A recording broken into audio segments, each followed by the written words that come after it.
Hello, ladies and gentlemen. Welcome to Focus on Liberia. And as always, we are broadcasting from Atlanta. My name is Anthony C. hosting. This is yet another edition of the Hour of Politics. But this one is a special one, special because we are venturing into a territory that sometimes becomes controversial. Dual citizenship is a topic that is hard. And sometimes, I don't know why I like this word juicy, right? And so welcome, hit the share button quickly. I have a gentleman here as our guest. There he is, George Preston Lobo. He is representing a group called the One Liberia Group. Their group, I understand, has proposed a brand new act intended to give Liberian dual citizenship in Liberia. Folks, let's get into it. But before we do that, let me give you some highlights on the things that we will be discussing according to this proposal by this group being channeled by Senator Darius DeLong, quote unquote, the light. They have some interesting thing to bring to our attention that they believe we have to solve this issue of dual citizenship in Liberia. First of all, let me show you what they are trying to do. There you have it on the screen. The One Liberia Group dual citizenship proposal is an attempt to amend Part 3, Chapter 20, Section 2.1, Chapter 21, Section 2, 21.30, 21.31,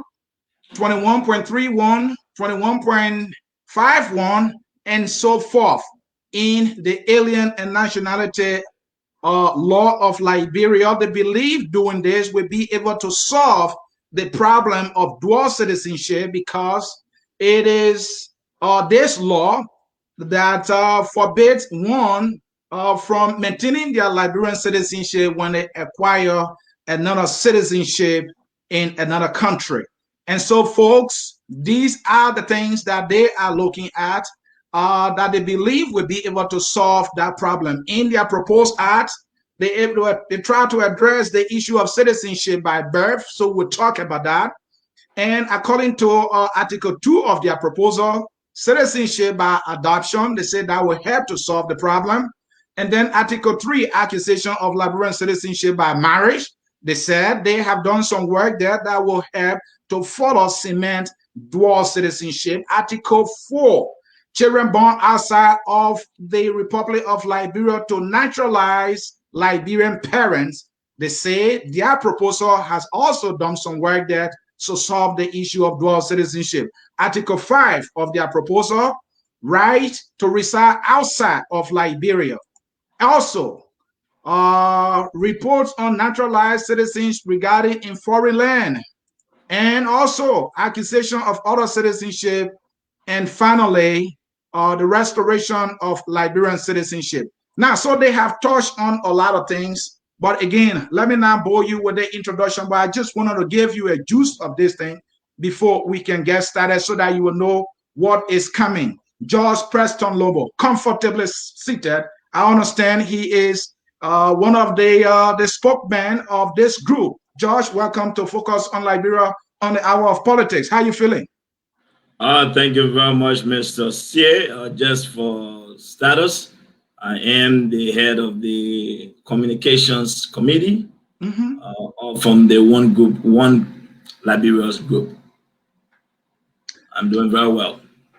Mr. George Preston Lobo. He is the head of communication for the One Liberia Group, a group we understand has proposed this dual citizenship bill through Senator Darius Dillon to give Liberian the dual citizenship that we all have been yearning for. And so let's get started, George Lobo, quickly here.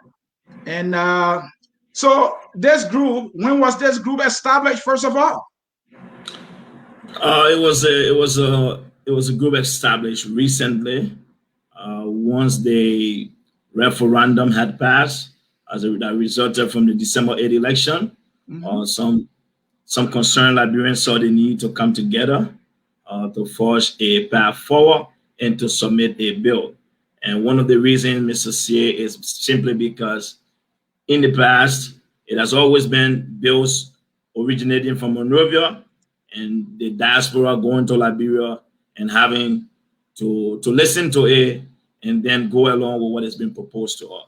So we saw the need since the first bill that was proposed to us, which came in the referendum through Proposition 1, did not succeed.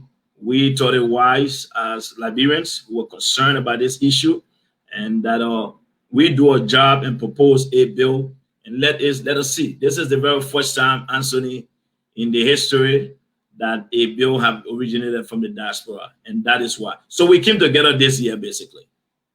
Are you saying this is the first time a bill is originating from the diaspora for dual citizenship in Liberia? A dual citizenship bill being introduced in the Senate from the diaspora, yes. So are you saying this is completely a diaspora effort? It is a diaspora effort. The bill was drafted here in the diaspora. The only thing we did was we sent the bill to Liberia. We got to lobby with some officials. The bill was given to so many different officials. Luckily for us, Senator Abraham Darius Dillon took charge to introduce the bill in the Senate for us. But the bill originated from the diaspora. So let's get to know who are the brains behind this proposal, George. You see, Anthony, we do work as a team, and I think we are made of a lot of different people, both lawyers, both communication guys, both guys with lobbying skills. I don't want to begin to name one person, and then we'll run into a situation where other people might feel that we didn't call people. So what I will say to you is that we carry ourselves as the One Liberia Group, but I am part of it. Mr. Emmanuel Yato, Mr. Scott, Lloyd Scott is one of those guys. So many other Liberians are part of this group, and many Liberians continue to join on a daily basis. This is why I don't want to begin by calling name, and I would like to stop there. But these are the guys you might be seeing here and there talking about it. But we over 30 Liberians that are behind this initiative. George, you are aware that there are many Liberian groups or groupings, if you like, that have been in this vanguard in advocating for dual citizenship. Your group is fairly new by your own admission here. Have you had some form of consultation with these individuals or these groups, or what have been the challenges so that you can be aware of what you have ahead of you? Have you done consultation with these people? Absolutely, Mr. C. What we've done is that was to collaborate with all different groups, and this is why the group is called One Liberia. This One Liberia Group, Anthony, here is one thing that is very unique about this group. This group do not have a duration period beyond once this bill is passed. The goal of this group is to champion this bill. Once we see the passage of this bill, this group is dissolved and we all go away. There's no intention to form an organization, a pressure group, or transform into a political party. We have no ambition. But yes, Anthony, we have collaborated with a lot of different groups, Liberians from all walks of life, from all parts of the globe, because, dual citizenship is not only Liberians in America affairs, it is Liberians all over that are outside of Liberia who will pick up citizenship. So we saw the need to collaborate with all Liberians. And here's one thing I want to say, Mr. C. We do understand that there have been tremendous amount of effort made in the past, and we want to take this time in this open public manner to say we thank those Liberians who've been fighting in the past, who've championed this cause, But at some point in time, I'll give you a scenario here in America. Martin Luther King, the face of the civil rights movement, died in the struggle. Barack Obama became president as a result of that movement. Today, Kamala Harris is now the vice president. The movement continues. So what we are saying is, as One Liberia, this is why we are open to all Liberians. It's nobody. That's one of the reasons I was very clear. You see, I don't want to call names.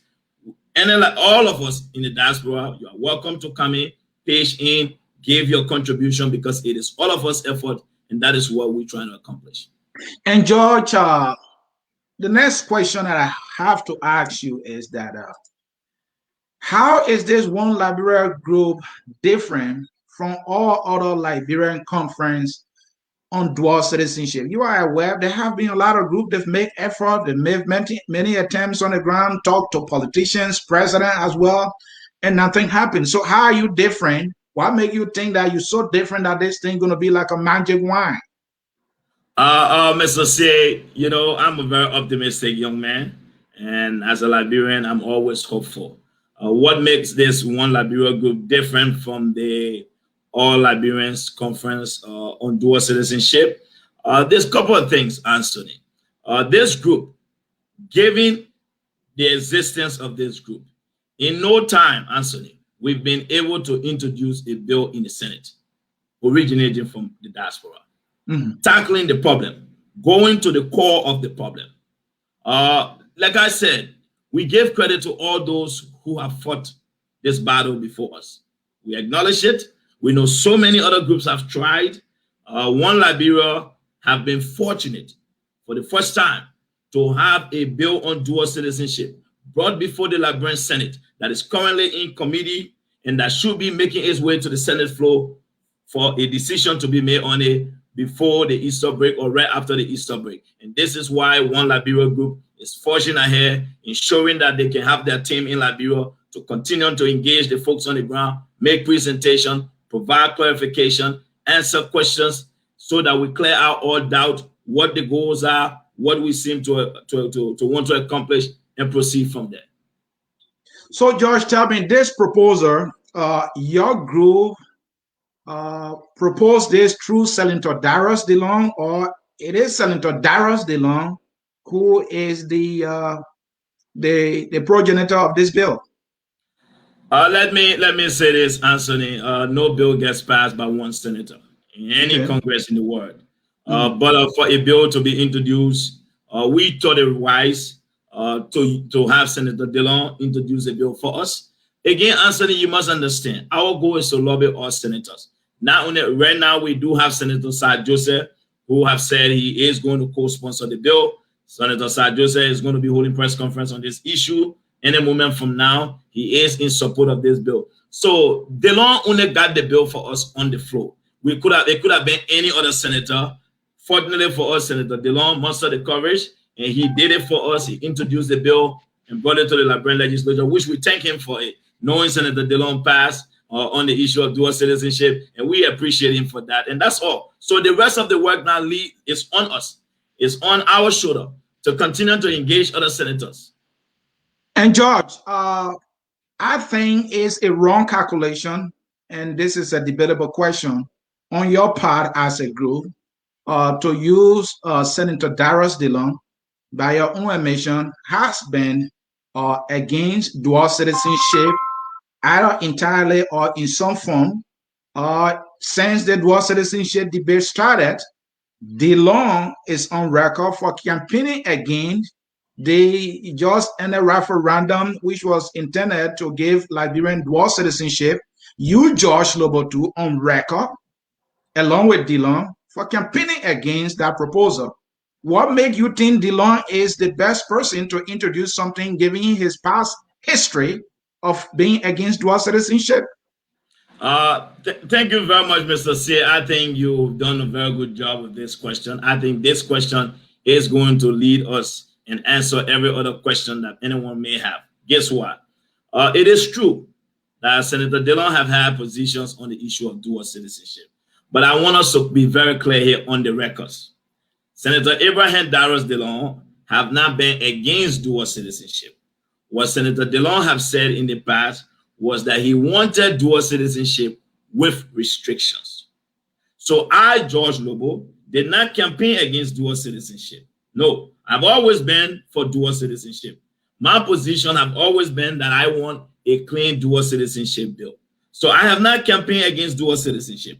What I campaigned against in December 8th was Proposition 1, which was giving dual citizenship with restrictions. So that is two different things.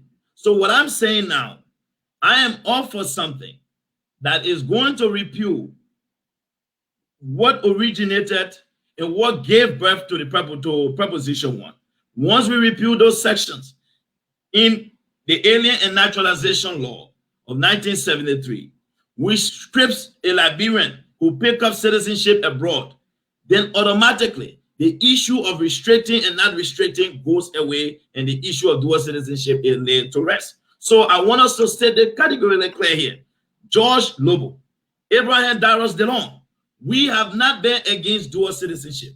Senator DeLong have always been for dual citizenship with restriction. George Lobo have been for dual citizenship, but with no restrictions. So that is the only difference. And now what we're trying to do is to repeal the law which restrict Liberians who pick up citizenship abroad. That is what we're doing. So what happened in December 8th was a law, was a bill that was brought forward through a referendum that was going to maintain dual citizenship for Liberians, but with restriction. What we are trying to accomplish now is that we want to get away from the restriction, restore Liberian citizenship regardless of whatever citizenship they pick up abroad. So those are completely two different things. So Josh, what I'm hearing from you, the guy who is your chief pusher for this bill in the Senate or in the legislature is Darius DeLong. Has Darius DeLong changed from his previous position on dual citizenship with restriction to without restriction? Is that what I'm hearing from you?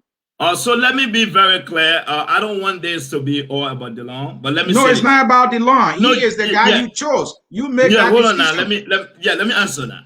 Okay. We are grateful to Senator DeLong for introducing the bill for us. Right. One of the things Senator DeLong have made it very clear recently that giving his understanding of how much Liberians in the diaspora help Liberians back home, economically, socially, whatever, in whatever capacity, he has said that he now feels that there should be no restriction. Senator DeLong on Spoon TV, on the Spoon Talk, said he support dual citizenship with no restrictions. However, DeLong is reciprocating because hold on, Josh. DeLong is reciprocating because Liberians in the diaspora have given him what he has ever wanted, 9 years to be senator. So now he feels obligated to give these Liberians dual citizenship. This is why it is. Don't you think so? No, that's not what I think. But let me finish this thought while Senator DeLong said. Senator DeLong also said, in the spirit of good negotiations, if here's a condition, he said, if the restriction that will come out will be president and vice president, that he is open to those restrictions. However, he did not commit to them. I want to make it very clear for the record. Now you talk about, don't I think that he has to give back based on what he has received? Not only that, that's not it. I think what Senator DeLong have come to the realization, Mr. CA, is that just this gone December, Liberians, from what was taken to Liberia in remittance, was over $40 million in the month of December. Let us not forget, Liberians in the diaspora contribute anywhere between $350 to $400+ million in remittances to the country. So, Anthony, that is money that goes through the MoneyGram, the banking sector that they can track. That is not money that Anthony still puts in his wallet or that is in his suitcase that he will take to the bar. Those ones don't get counted. So I think any good policy maker, any good public servant will look at the economic benefit and look at the contribution being made by Liberians in the diaspora. This should not be something we should be arguing, given how much we've uplifted and held our country up. Look, Mr. C, Liberians in the diaspora have been the backbone of the survival of any government in that country. Do you know what it means, Mr. C? When a government that is the highest employer in the country, that have less than 75,000 employees, right? Imagine what that would have meant if Liberians in the diaspora was to withhold their support, their remittances. Do you know what will happen in the country? So I think any smart policy maker, this is not something we should be arguing. You should be able to see and say, you know what? And Anthony, one of the things we have not looked at is that we are talking about trying to generate resources. We want to generate capital to invest in the agriculture sector, to invest in our crumbling infrastructure. Where should we look? We have a great amount of assets outside. Do you know what it means, Anthony? We have over 200,000 Liberians outside. If those Liberians will commit into an investment account of $100 every month, do you know how much capital can be raised? I think it's a good thing. I think Senator Dillon was wise to see this benefit and say this is a good thing. George, I agree with you on those points you're raising about the benefits that Liberia stand to accrue should a dual citizenship be passed. But George, let me go off topic a little bit. You supported the Unity Party. Absolutely. You have 12 years. I'm a member of the party, not just supported. I'm a member. Yeah, okay. You are a member of the party. You were in government. I mean, you were in power. Your party was in power for 12 years. And your party failed miserably to give Liberian dual citizenship. How come Ara is solving George Lobo, when his party is not in power, is an advocate for dual citizenship? Where were you? Were you bunking somewhere? Mr. C, is a very good question. I love it. Let me say this to you very clear. The Unity Party government made efforts. If you can record, then President Ellen Johnson Sirleaf constituted a constitutional review committee. Let us not forget, the committee met in Banga. The issue of dual citizenship was addressed in the recommendations that were brought forth to the Capitol building. The bill sat in the Capitol building. We must not forget, in that bill, it had to do with the reduction of tenure for a lot of government officials. So again, that was in there.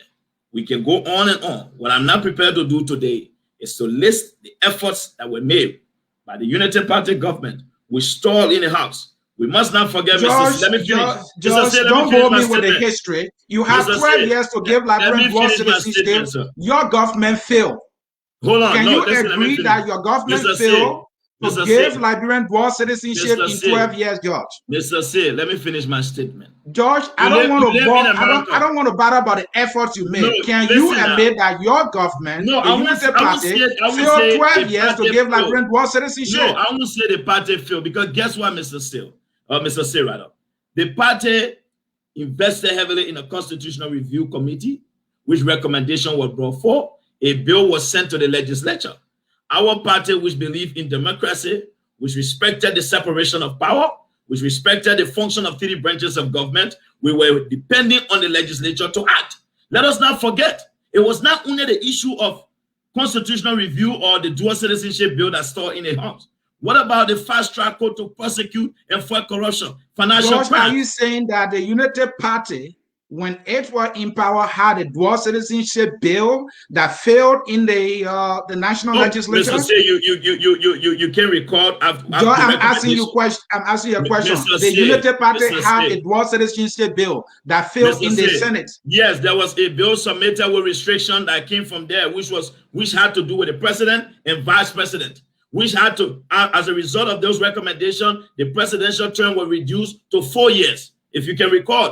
And so you failed to pass a dual citizenship bill? I won't answer. You can, I mean, you are right to say what you want to say, but I won't call that a failure. The fact that the government, the executive, submitted a bill that was up to the legislature. We believe in the separation of power. There were 3 equal branches of government that should function independently according to our civics and the respect for the rule of law. So what we should have done, the legislative branch is a direct representation of the people. So every single one of us, our representatives and senators we elected who served at that time, who refused to pass that bill, we should be holding ourselves responsible for those who we elected. So I won't say the Unity Party government failed. Okay, George, let leave the history a little bit. Let's come to your proposal and let's see what you have in it. All right. And I want to know what would it do and what it will not do? Your proposal, why you are proposing, what will it do and what it will not do? That's what I want to know. So basically, Mr. C, our proposal is very simple. Before we go on, Mr. C, can you put a slide on so maybe librarians can see the part that we are very specific about, so they can know what we're talking about. Section 20, very well. This is what we are trying to accomplish if the One Liberia bill succeeds and passes in Liberia and it gets signed into law. Now you can take it down, Mr. C. Thank you. What we are trying to do with our bill is saying, Liberians in Liberia, you can obtain citizenship so many by different means. I think it's highlighted. So what our bill is saying, those people who acquire citizenship through whatever means, whether through birth, whether through marriage, whatever that process was. Now, once you left Liberia and went out and picked up citizenship, because of that section, the Alien and Naturalization Law, those sections and the part in there, that is what prohibits you from holding another citizenship. So this bill is focused directly towards repealing that particular section of the 1973 Alien and Naturalization Law, because we believe that once this particular section of the law, which restricts you from holding citizenship abroad, once it is repealed, that means your citizenship you pick up abroad and your Liberian citizenship, you do not lose your Liberian citizenship. That is what we're trying to accomplish. That is the goal of this bill. Very simple. So the issue of restriction, no restriction, your rights as a Liberian citizen is restored once this section is repealed from the Alien and Naturalization Law. That is why we went to the Alien and Naturalization Law, because we wanted to make sure that the bill is specific, is direct, and it can be able to accomplish all the goals it set out to accomplish. So, George, let me know who all it qualifies, your proposal. Who all? Because citizens can be, or nationals can be in different categories. So tell me who all this proposal qualifies for dual citizenship. So Mr. C, I think we put it up there. Like I said, if you obtain citizenship by marriage in Liberia, and you were a Liberian citizen, and you left Liberia and travel, you went to, let's say, Canada or Australia, you pick up citizenship, that section of the law now bans you from keeping your Liberian citizenship. So it's one group. The only people under this section, because they have been protected, we must not forget, by Article 28, is people who obtain citizenship by birth in another country or through one parent. Now we're talking about the generation. So the focus here, Anthony, was direct, because Article 28 in the Liberian Constitution already provides for dual citizenship. But what Article 28 addresses is a very minute portion of the population. So by repealing this law, it will be able to benefit the vast majority of Liberians who left Liberia, who are natural-born Liberian citizens who pick up citizenship abroad, that have been affected by this Alien and Naturalization Law in those section 20, 21. Those are the people we're trying to make sure that their citizenship can be restored as Liberian. That is the goal here. So, George, when in your proposal, you said Article 1, citizenship by birth. Let me read for you the change that you are proposing, okay? And then you can explain that. You said Article 1, citizenship by birth. And this is repealing Chapter 20, Section 20.1 of the Alien and Nationality Law relating to citizenship by birth is hereby amended to read as the foreign person, if otherwise qualified under the Constitution of Liberia to be a citizen of Liberia, shall, as of their birth, be citizens of the Republic of Liberia. You say a person born in Liberia and subject to the jurisdiction thereof at birth. Or B, a person born outside of the Republic of Liberia to parents, both of whom at the time of such person birth are citizens of Liberia. And C, you continue, any person born to one Liberian parent at the time of birth, provided that if such person acquires the citizenship of his or her foreign parents at the time of birth, he, she shall comply with the requirement of Article 28 of the Constitution upon reaching the age of maturity. Why are you saying here? Because in Article 28, it talks about one denouncing their citizenship at the age of 18. So the reason why we address that issue is a very simple example, Mr. C. Let me use myself in this example. George Lobo, born in Phoebe Hospital, Swakopmund District, came to America, met one Jamie Wright. Jamie Wright is an American citizen, born in America. She and George, they decide to go out. While we are going out, we decide that, you know what, Jamie is pregnant. We go to Liberia for vacation. While we're in Liberia, our baby is born, right? Yeah. George Lobo is a Liberian, natural born Liberian citizen. So by birth, my son has a Liberian citizenship because I'm one of the parents. I'm a Liberian, natural born Liberian. But that child, even though he's been born in Liberia, he will have American citizenship. Why? Because his American citizenship is conferred to him by his mother, who is an American citizen. Because she's an American citizen, that child automatically, regardless of being born in Liberia, is an American citizen. So Article 28 makes it clear that that child at the age 18, he or she can denounce whatever citizenship they want to, but they are protected because he has Liberian citizenship, because he's one of his parents, who happens to be me, is a natural born Liberian citizen. So his citizenship cannot be revoked. He cannot lose it under no circumstances. That is what we're trying to, that's what we're talking about in there. So until the child in Article 28 decide that, you know what, for me, I have decided I don't want to be Liberian. My dad, George Lobo, is a Liberian. I don't want to be, I just want to be an American citizen. That's fine. That is what Article 28 provides for. That is what we're making reference to. All right, folks, you are watching Focus on Liberia. This is the Hour of Politics. My guest is Mr. George Preston Lobo. And please help us with our fundraiser as well, too, because you have that picture as well.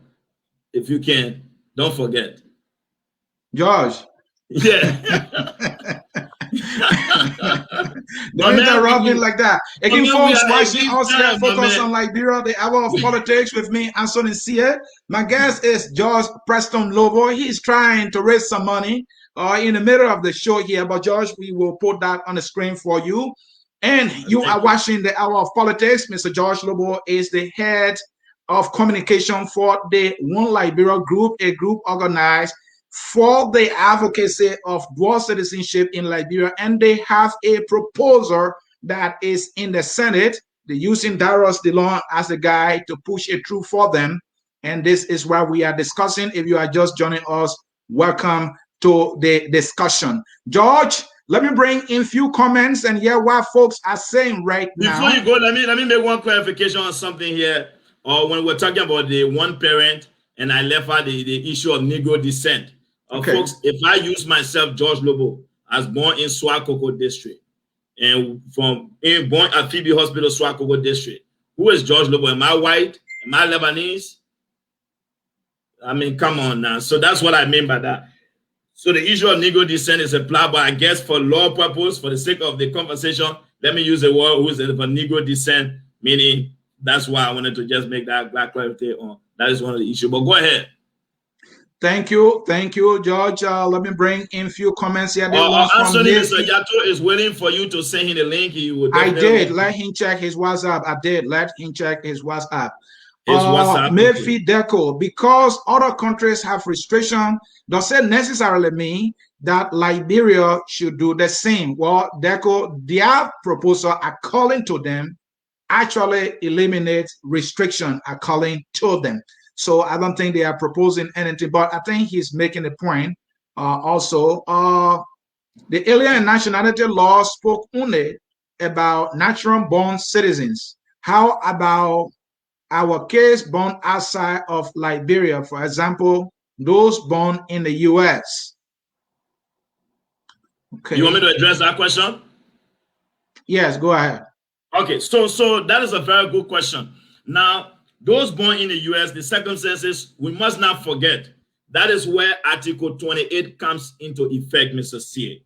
Now, let's use this other scenario. Two Liberian citizens, George Lobo, I like to use myself. My lady, Bernice Jones, born at JFK, George born at Phoebe. So we come to America, we have green card, let's just say green card, right? I'm associate. But then we have a son here who is born here. That child, because of his two Liberian parents, do get Liberian citizenship automatically. He is protected under Article 28. Now, the problem about it, because he was born in America, he has citizenship in America. So that case is addressed by Article 28 in the Liberian Constitution. That is why when people say there's nothing but dual citizenship, no, that's not true. Now, under Article 28, that is where it said that child will have to, at the age of 18, decide if he wants to denounce anything, but he is not required to. So when you talk about having a child in America, it depends. Now, here is where we are arguing. George Noble and Bernice Jones. Let's take two of us, for example. George Noble is a U.S. citizen, Bernice Jones a U.S. citizen, and we gave birth to a child in America. The child automatically is a citizen. Because of the Alien and Naturalization Law, if we do not repeal this section, because those sections in the Alien and Naturalization Law, which make us to lose our Liberian citizenship, then that child automatically is he just hold his American citizenship. So if we repeal this law, that child automatically, his Liberian citizenship is restored because George Noble and Bernice Jones citizenship is restored as a result of repealing that Alien and Naturalization Law, that portion. So that is why that's why we are talking about. And that is why this bill is significant, and that is why this bill is important, because it addresses all these concerns and it put this problem to rest and give Liberian the peace they desire moving forward. All right, you are repealing the Alien and Nationality Law. It's section, not this the whole has law. Nothing to do with Article 28. Do you agree? You say what? I said you are repealing the Alien Nationality Law, and this has nothing to do with Article 28. No, it has nothing to do with Article 28, but guess what now? Article 28 is what protects and talks about denouncing of citizenship at the age of 18. Okay. So that is why we're making reference to it, that until that child the child will have that right until he does it. But the Alien and Naturalization Law will eliminate you, Anthony, George Noble, or whoever that pick up citizenship abroad. Thank you so very much. At this time, we're going to take a break. Folks, you can call in right now. The number to call is at the bottom. If you have some questions for George Preston Noble, we want to make this thing a little more conversational. The phone number is at the bottom there in the scrolling text. So please call that number. I see folks calling in already. We're going to take a short break right now. And when we come back, we'll be rolling in comments. And at the same time, we will be bringing in some calls. This is Focus on Liberia. Stay tuned, and we will be right back.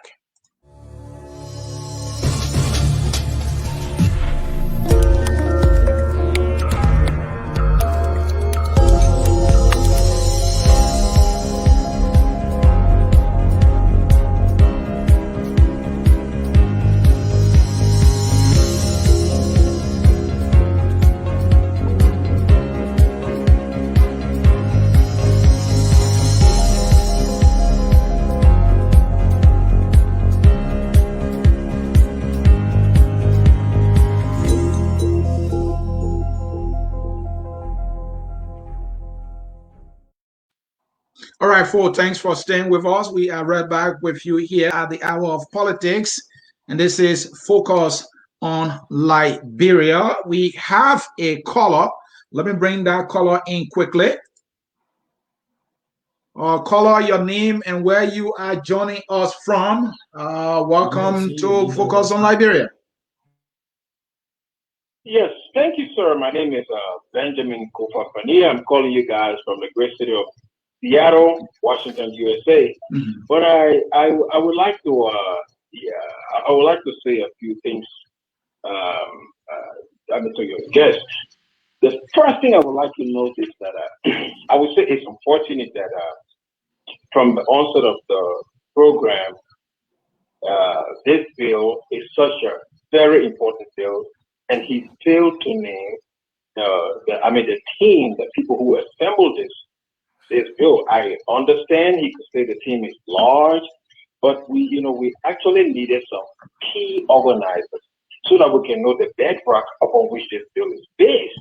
But he failed to do that. And but Ben, are you focusing on the what or the who? I thought what the proposal is, why you should care about. Names. Don't worry, I can give you a few names. No, I will come to that. I will come to that. You see, most times, actually, let me just give this example. When a bridge is being built, when a key structure is being built, people look at, who are the key engineers, who are the architects, what is which company is doing this, so that we can know that this is something dependable because these people have the requisite skills, to do what they actually say they are doing. Okay, let's leave that. Now, I heard him talking about, dual citizenship without restrictions. But he was not, he didn't pinpoint, what the restrictions were and what his bill would do in terms of alleviating or removing those restrictions. But let me tell you what I see in this whole thing. Your guest failed miserably to even give us fundamentals, like the basic upon which we can declare somebody a Liberian. He didn't even state that. He left that crucial point over to dual citizenship. In Liberia, right now as it stands, we don't have specific legal parameters to define who a Liberian is. Unfortunately, we come from a state where our laws are loosely enforced. So until we can have framework, legitimate legal and constitutional framework to enforce our laws, we can put something on top of it. Let me leave you guys with this last point. Your guest, I've seen this post and I saw him on his podcast just a few weeks ago. He was in that group that was shouting, "Oh, Georgia is passport, to people diplomatic passport." They were shouting, that was illegal, that was wrong. He was right at the time. But what they didn't note at the time was Georgia or whoever had that capacity to sell passport to whoever simply because the legal frameworks to ascertain who a Liberian is, it is absent. It's not there. Until we can strengthen that, until we can make that stronger, that's the only way we can build upon it. Thank you. When we have something that is very weak, very loose, and these people are going to add something on top of it, that would be disastrous. Thank you, sir. Thank you.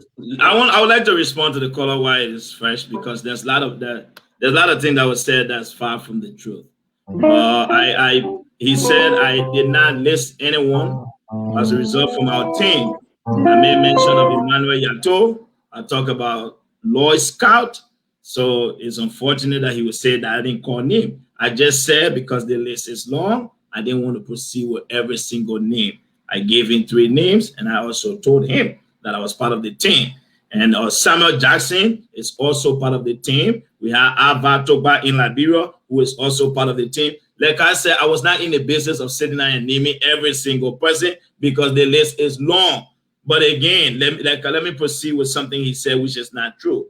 On the issue of there's no legal framework which defines who is a Liberian, then Mr. C, then what is it that Liberians in this going referendum that was said there was going to be dual citizenship with restriction?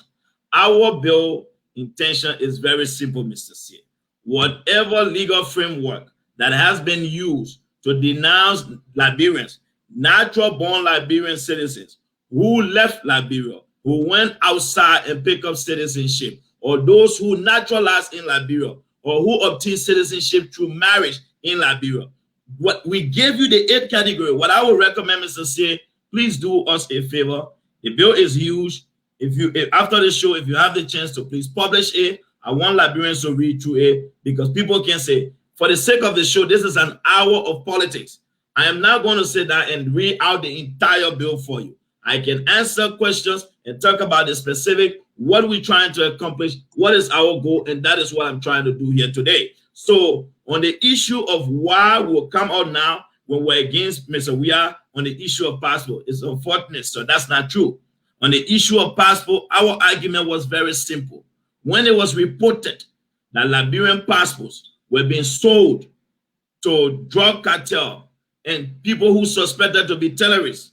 And that statement was made by the then former dismissed or passport director. It was not made by me. So that is the position from which we're speaking. So if you're saying that because we spoke on this issue is wrong to talk about citizenship, then I don't know what you're saying. But again, like I said, I've always respected every Liberian right to critique the work we do and to critique our position. But I will actually read our bill. And this is what we are saying, sir. The alien and naturalization law is what we're trying to repeal.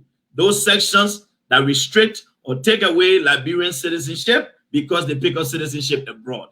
That is our goal, and that is one objective. Very simple. Thank you, George. Again, folks, let me remind you, the proposal by this group Thank you. Please, is saying that there are provisions in the alien and nationality law that make you to lose your Liberian citizenship when you acquire citizenship in any other country, or when one engages in some other acts or activities. For example, if you join the military of another country. So they are saying you can lose your citizenship whether or not you were born as a Liberian. So in Article 1 of their proposal, they are saying their amendment will address Liberian citizens who got Liberian citizenship by birth. They say their proposal going to make you not to lose your Liberian citizenship or to regain your Liberian citizenship. Whether you gain Liberian citizenship by adoption, if you perform certain acts or acquire citizenship in another country. Article 2 of their proposal is saying their amendment takes care of that. And so you will be able to regain your Liberian citizenship should this be part. In Article 3, accusation of Liberian citizenship by marriage. If you got Liberian citizenship through marriage and you acquire citizenship in another country or became a military or something else, you will lose your Liberian citizenship. They have an amendment that's going to make you to regain your Liberian citizenship. So they have up to what? 8 amendments to the alien and nationality law. So if you are calling here, folks, do yourself justice, read it. I have my own fundamental problems with them, but on the basis of what they are proposing, you need to read it before you come. So, Ben, you were just rambling all over the place. To be a Liberian, our laws are there. You want them to be able to make the laws, so they should define who becomes a Liberian and who not. Liberians have been in existence for 174 years. You want them to do that? And if they don't do that, then they don't have any right, or their proposal should not be listened to? No. Did you ask the other proposal that were up for referendum? Did you ask them these questions? No, it didn't. Let us talk on the merits of what they are proposing. And so, folks, the phone lines are open. And Mr. C, we want to talk about some of our cause and why we want Liberian support as well. If you don't mind, please assist us with that. George, I still need to ask Ray you here, and then I have callers. I have comments. I want you George, so let's come to the politics, because I'm not going to pretend yet that I have better understanding of legal matters. What I try to do is my little interest in politics. Comprehension. So let's come to the politics of this, and then we'll bring in our caller. George, here's the politics. The CDC, under ex-President George Weah, proposed a referendum in which there was dual citizenship proposal, though with restrictions. You, the law, and almost everybody in the CPP openly campaigned against it because, according to you, it had restrictions. And so what you did was you have put yourself against the CDC. The CDC controls power, it controls all the institutions of governance. What makes you think they're going to be on your side? How are you going to succeed with this thing? Mr. C, one thing I've done is that as a young man at a very early age, I have learned to negotiate and make deals for consensus. You, George Lobo, will negotiate with George Weah. and the CDC, the group that you, George Lobo, Mr. C, I have been you bashing them every day. You're gonna negotiate with them and get a deal? Mr. C, hold on now. Go ahead. You know how much I support and love JMB as my stand-up bearer. Yeah, then you brought him under the microscope a few days ago. But everything I need when it comes to anything, I reach out to you, right? So that's who I am. Let me be very clear. I've always maintained that I do not hate President Weah. I do not hate the guys in the CDC. And you know that I have friends in the government. What I have said, in the interest of the greater good, national development, I'm open to sitting down with the government, listening to the government. If it makes sense, we'll go for it. If it is not in the interest of the country, then we'll be against it. My criticism of the government, Mr. CA, it is from the perspective of law for the country. We know what is expected of a government. We know what is expected to improve the livelihood of our people. So when those things are not done, and we point those things out, that should not be seen as a reason to say, no, there's a line of demarcation. For me, the line exists. I point out those ills, but I always stretch for my hands. This is why you'll see when I'm in Monrovia, I will hang out with folks like Isaac Doden. I will hang out with Joseph Tay, with so many other folks within the government. Let me say this, Mr. C. Even the great Senator Delon you talk about, he himself said the other day, if this bill will make me to sit down with President Weah and negotiate, I am open to working with him. And so, Mr. C, I want you to understand, what we campaigned against December 8th was a referendum. And the referendum had 8 prepositions. One of those prepositions had to do with dual citizenship with enormous amount of restrictions, which we said was bad, was discriminatory, should not have happened. Mr. C, I will tell you straight up for, it could have been different because the original recommendations had the president and vice president. Okay, did they set out to say, where if the restriction were their president and vice president, it would have been different. Okay, we have passed that, Mr. C. To solve this problem now, what we are saying, you brought a bill with restrictions, and understand one thing, Mr. C, the opposition by herself could not have defeated the referendum. Liberians had to vote. And so that means Liberians did not support the referendum. Let us be very clear. It was not just the opposition. The ordinary Liberian men said no, that is not what they wanted. So what we have come back to ask now is we've provided an alternative, something that addresses this problem with no problem. And all of us will be fine. The government is happy. We are happy.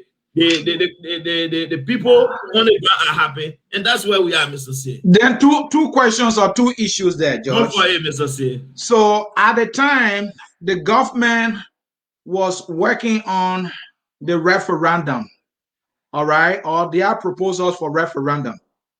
You were in the know. Did you engage them? And now that you are working on yours, are you going to engage them? So Mr. C, a very good question. Here is why this opportunity is different, and I'm asking all Liberians to embrace this opportunity and cherish it. When the government worked on the referendum and Proposition 1, that bill, many of you know very well. At that time, Mr. C, the All Liberian Conference on Dual Citizenship met with the government, they negotiated with the government, and they accepted what was proposed by the government.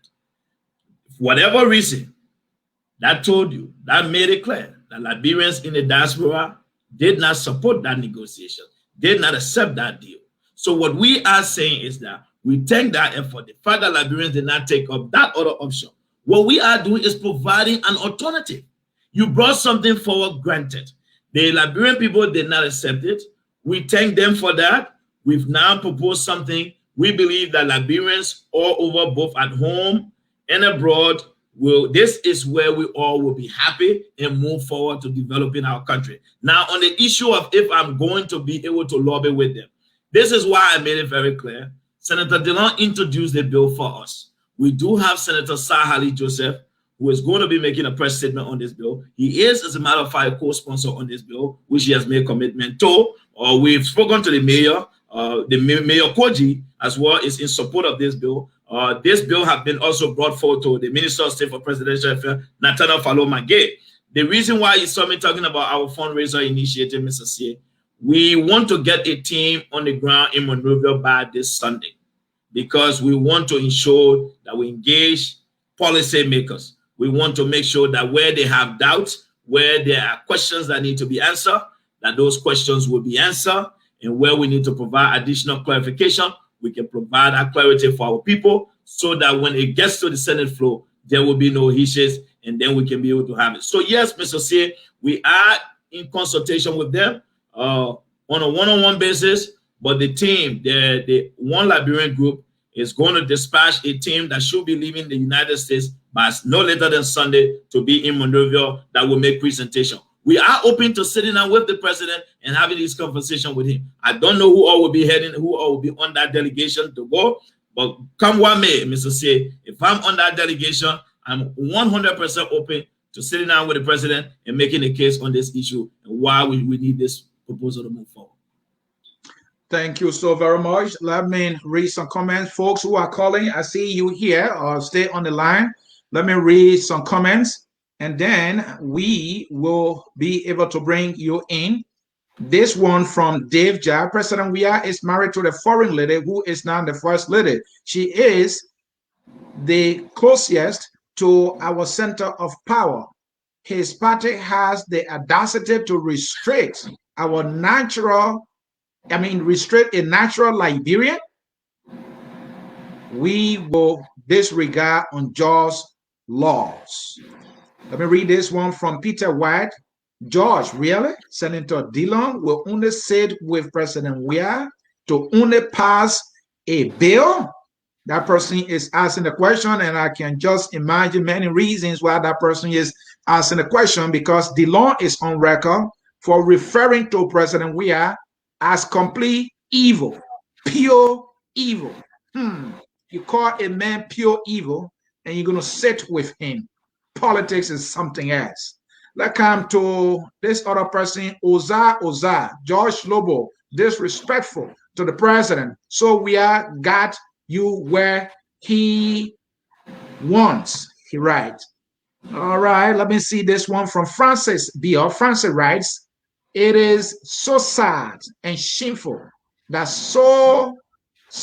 maybe some Liberian born are asking for big names behind a bill draft that will give we as Liberians the right to our home Liberian, including our children. I think our home Liberia we met to say. Let me see this one from this person called son, last name there.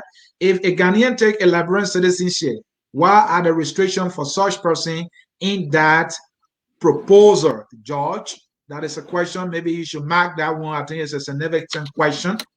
John Mangulo, something that needs to be emphasized. Born in Liberia to one or both parents who are of Negro descent or a Liberian. Let me see this one from Free Rights. The Failed Unity Party has a lot of talking tongue. Prey on their obliviousness and listeners of most Liberian. This person from Livingstone, some of these people are situational. They will take credit for what work and make excuses for their failure. And I think that person is going. Keep writing your comments. We will come to you. Josh, answer that question. If you remember it, then we'll take some calls. Yeah, it has to do with a Ghanaian who pick up citizenship in Liberia. And honor our law, what would that do? Mr. C, let me be very clear here today. I think you read it earlier on, what our goals are, what our bill is trying to accomplish. We are not changing the Constitution of the Republic of Liberia. Let us be very, very clear.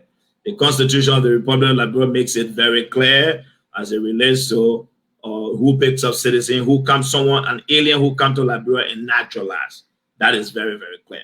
What we are trying to do now is to restore the citizenship of Liberian citizens who have picked up citizenship abroad that have been restricted through the section of the Alien and Naturalization Law. That is our goal. Once we can accomplish that, we can proceed. And one of the things, Mr. C, you know, in the issue of national interest, right? This scenario is you can look at it from the Undubusi Unwambodi case, right? That individual, because they took, depending on what the process say, the person in Liberia will say they denounce their Nigerian citizenship. But as far as I'm concerned, Nigeria have no problem with someone having dual citizenship. So it's left with the country where the person comes from, what will happen to him in Ghana. As far as the Liberian law is concerned, once he naturalized as a Liberian citizen, he is a Liberian citizen. It is not our job to deny that person. That's not my responsibility. I am not here to question that. What I'm saying, if someone qualifies and is a Liberian citizen under these guidelines, as long as the Alien and Naturalization Law restricts you from picking up citizenship abroad, or because you acquire citizenship abroad, we are trying to repeal that section of the law to restore that citizenship that you have. That is our position. I don't want to over-explain this before, because some very little thing will get people confused back and forth. So that is our goal here. That is why this bill is very short and direct to the core. That is why, Mr. C, if you have the chance, do us a favor. Can you please put up that section again, the section that we want to amend, so that they can see what we're talking about? We are not trying to change the Constitution. No, that's not our goal. So we want to be very clear on that. Before someone says, oh, Mr. Lobo is trying to change the Constitution. Thank you, George. I will do that, but let me take my caller here. Caller, your name and where you're joining us from. Quickly to the issue. Raiser, Mr. C. Caller, are you there? Caller, are you there?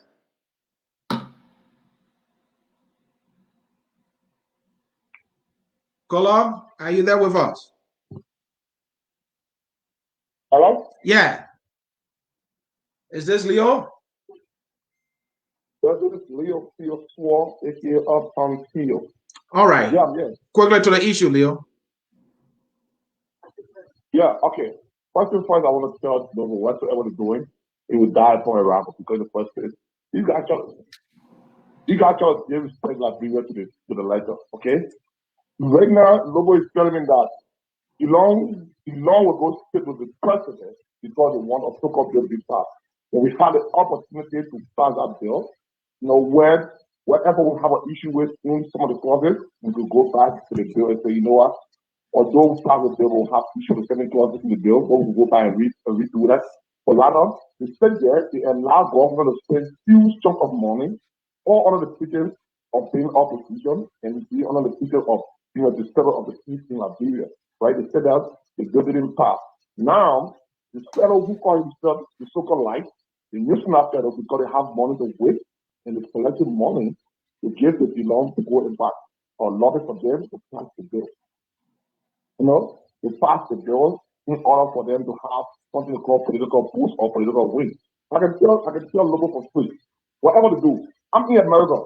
I'm in America. We all are Liberia. I don't care if Liberia have a bill on the world relationship or not. I go in Liberia with 2 passports. I can tell them about it. I can be in America, but I'm not an American by birth. I would not be American by birth because in my passport will always say place of birth. And Liberia is from place of birth. So I don't care what the world relationship or not.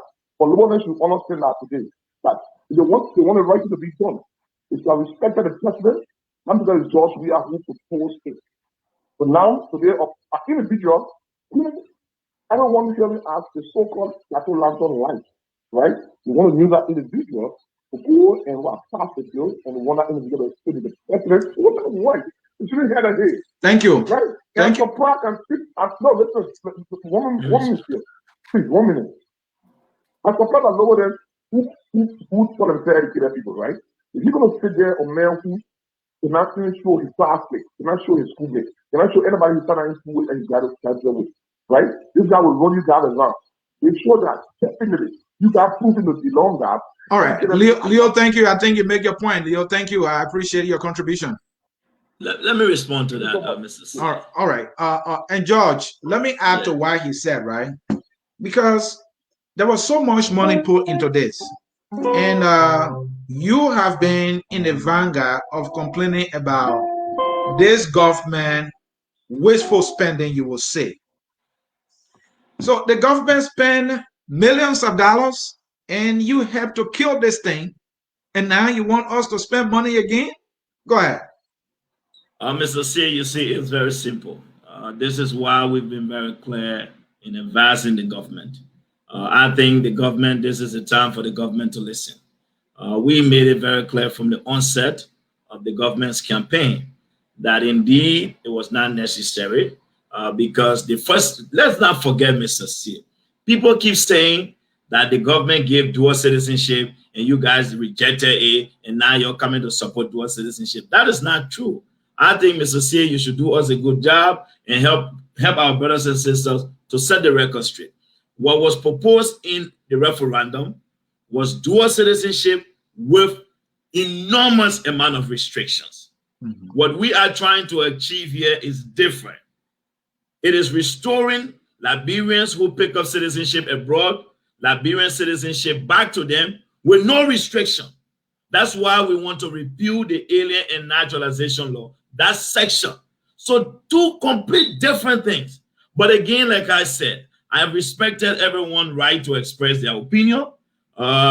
When people say we disrespected the president, that is not true.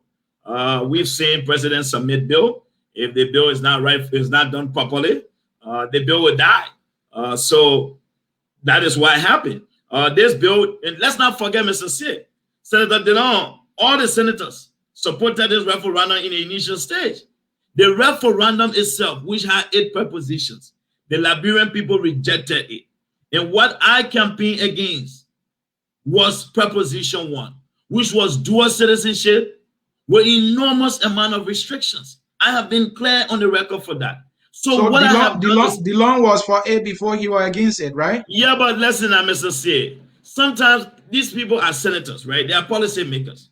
When you have the advice and the consensus and the understanding from other people about the enormous benefit of what it will do, the harm a bill will cause, you can change your position. It's not a crime, Mr. C. We've seen people. So the notion that we want to crucify DeLong, look, when DeLong took a position before that I was not in favor of, I made it very clear. Why didn't people say I was disrespecting DeLong?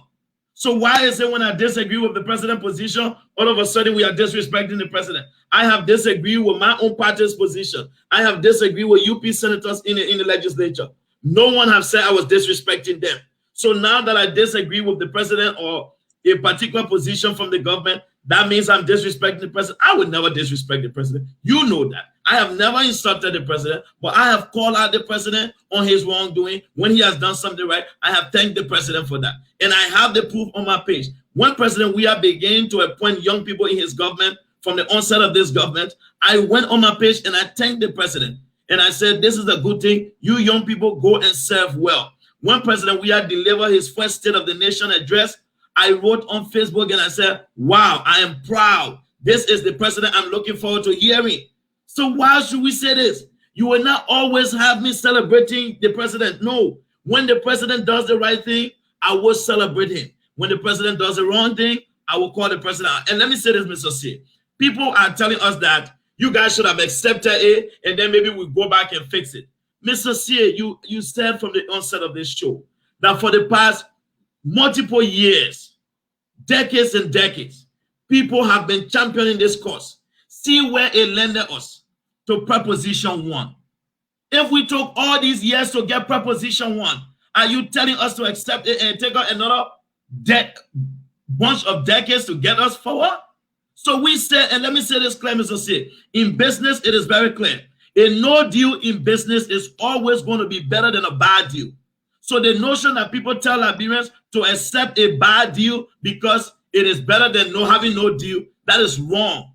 I don't know which business school they teach you that. In the business, a no deal is always better than a bad deal. What we said was, let's fix the problem. And that is why we submitted a bill. At least we didn't just say something and stay away. We propose an alternative which addresses the problem where all Liberians will be happy and all Liberians will be free. So we just didn't say, no, it was wrong, but we gave something to that. I think you people should applaud these efforts. I think all Liberians should join us in these efforts so we can forge ahead.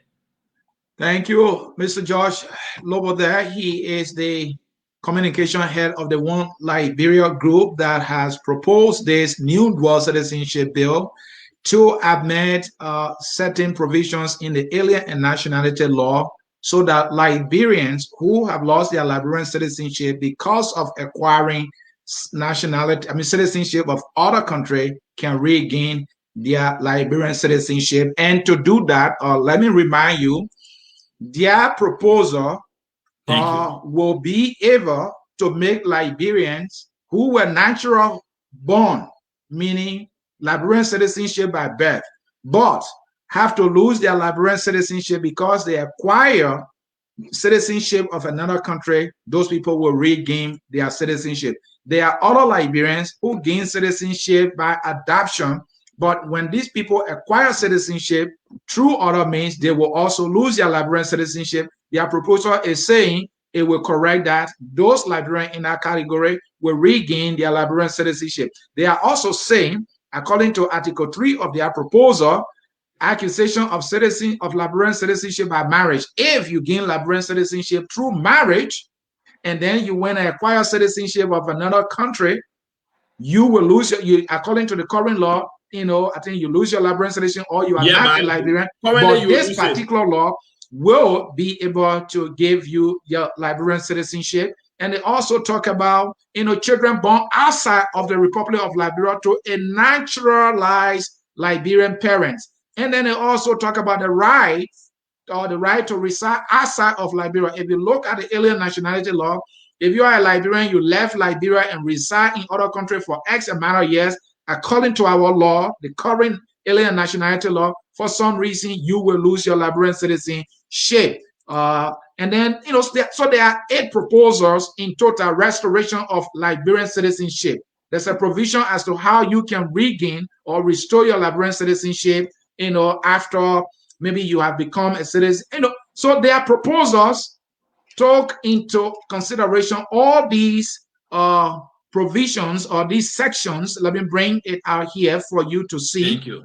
Now, so they are proposing to amend Part 3, Chapter 20, Chapter 20.1, Chapter 21, Section 21.3, and so on and so forth of the Alien and Nationality Law of Liberia. And they are saying with these amendments, all Liberians who have acquired citizenship in other countries will regain their Liberian citizenship if the law is passed. So I like the argument, I like the disagreement, but you need to do justice to read this thing before you can come and comment on it.